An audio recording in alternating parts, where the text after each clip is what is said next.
Вы когда-нибудь готовили турецкие буреки, которые тянутся тонкими слоями и получаются мягкими, как пух? Сегодня покажу простой рецепт, который всегда получается. Сочные внутри и румяные снаружи. Расскажу все тонкости, чтобы у вас получилось идеально. Всем привет, ассаляму алейкум, дорогие мои. Для начала приготовим тесто.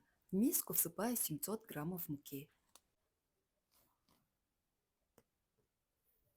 1 чайной ложки соли. Всыпаю и немного перемешиваю. Пока вы смотрите это видео, напишите, пожалуйста, в комментариях, с какой страны или города вы меня смотрите.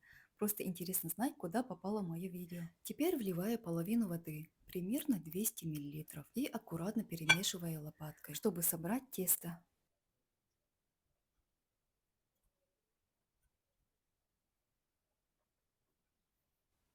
Затем добавляю вторую половину воды.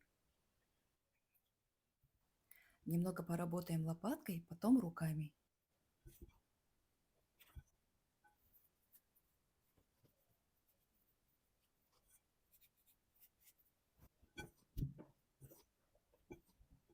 Ориентируйтесь на консистенцию. Иногда остается немного сухой муки, и тогда можно долить еще совсем чуть-чуть. Если тесто кажется плотным, не добавляйте сразу много воды. Дайте муке минутку впитать и только потом корректируйте.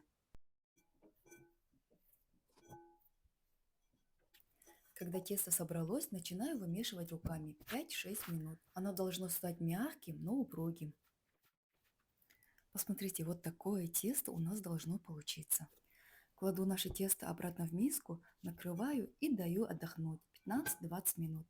За это время клейковина расслабится и тесто станет намного податливее. Наше тесто отдохнуло, теперь нам нужно разделить его на 6 равных частей.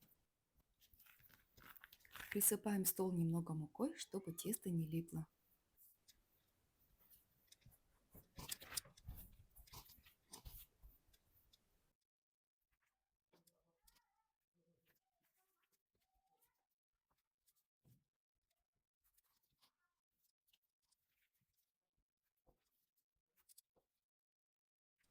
Скатываю гладкие шарики вот таким вот образом.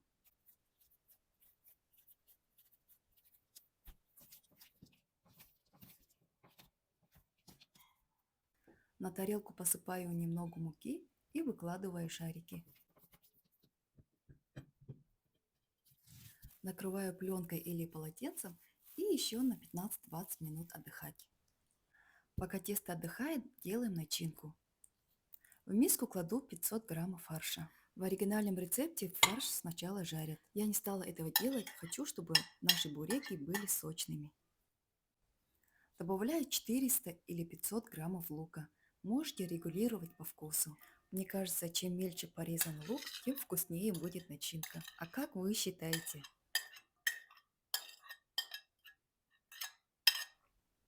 Теперь соль, черный красный перец, паприка и любые любимые специи.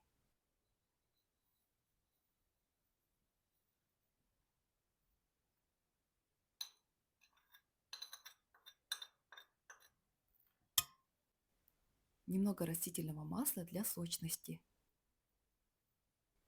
Теперь все тщательно перемешиваю.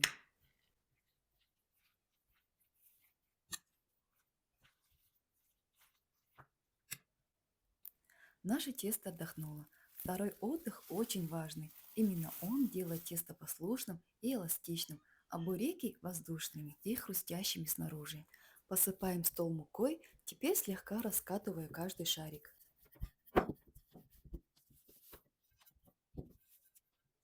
Смазывая тарелку растительным маслом, кладу туда первый круг теста. Сверху снова смазываю маслом. Если хотите еще более нежное и ароматное тесто, используйте растопленное сливочное масло или маргарин. И так укладывая все 6, каждый слой обильно смазывая.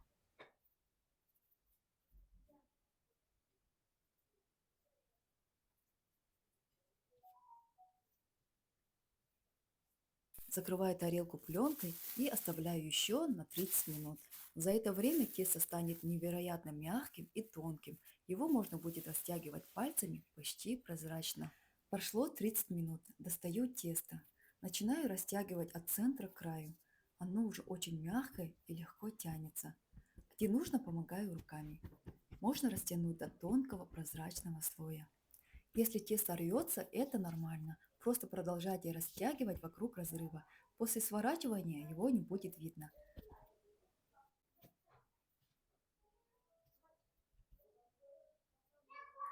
Смазываю поверхность маслом и равномерно распределяю кисточкой.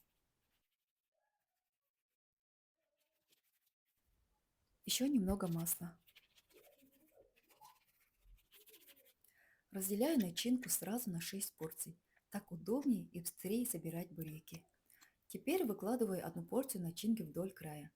Края чуть подворачиваю, чтобы сок не вытекал при запекании. Сворачиваю аккуратно, как на видео, формируя длинную колбаску.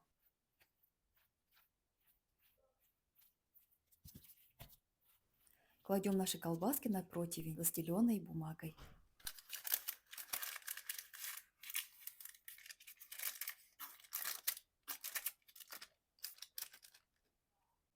Разбиваю одно яйцо и смазываю все буряки для красивой корочки.